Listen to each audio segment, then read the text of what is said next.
every day. Anything with a reflection, even a car mirror, can just blindside you. She looked at him. You have my sympathy, Lena. Yeah, and maybe I underestimated you, Ray.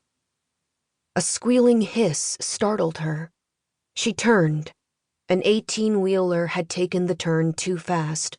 For a stomach-fluttery moment, 10 tons of rolling cargo skidded directly at them on locked tires.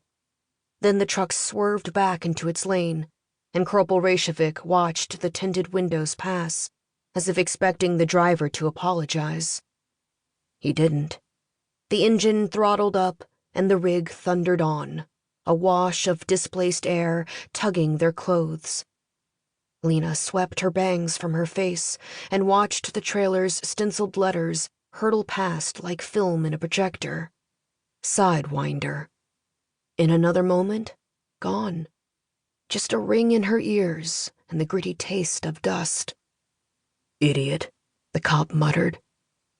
I'm really here, she thought. I'm really here, doing this. The dust in her teeth made it real. After months of waiting, 24-year-old Lena was finally here in Montana, miles from home, moving forward, making progress.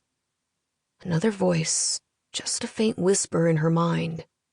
Don't get comfortable. Don't let your guard down. Not even for a second. She caught herself twirling a lock of her hair with her index finger and tugging, a tic she had had since elementary school, and stopped herself. It made her look nervous. Reykjavik didn't notice. He was squinting into the distance. Hairpin Bridge isn't far from here, but there's zero shade once you're up there. The sun becomes a spotlight, saps your energy. Before we go, do you need anything from the diner? Water, maybe? I'll buy something. All right. He pointed. I'll start my vehicle. Follow me. She hurried back inside the air-conditioned Magma Springs diner. She had already waited there for hours today, sipping black coffee as groups of firefighters talked shop over plates of greasy eggs.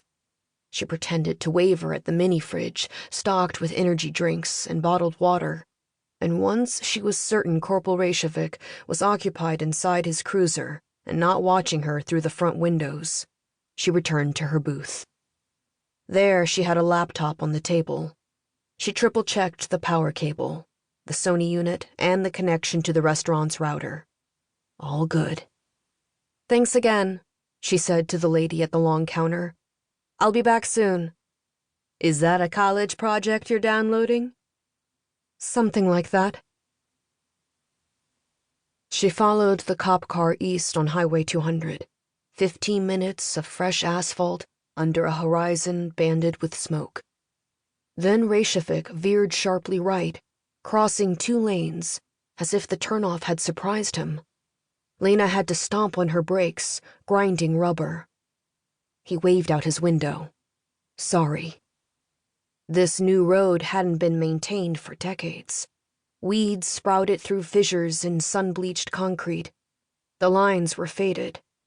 Over a locked metal gate, an equally faded signboard read, Public Use Prohibited.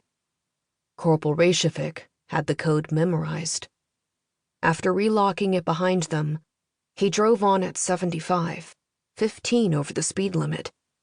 She wondered if he was testing her, trying to goad her into a ticket. That would be a dick move. She matched his speed. She would test him, too. She drove in silence. No music or podcasts since she'd left Seattle this morning, because she didn't have the correct dongle to connect to the speakers. She was afraid to touch the CD player or radio presets because the car wasn't hers. It was Cambry's. Had been Cambry's. Driving your dead twin's car is a jarring experience. Their father had urged Lena through teary eyes to accept the vehicle, insisted that this lived-in 2007 Toyota Corolla was one of her sister's few remaining possessions.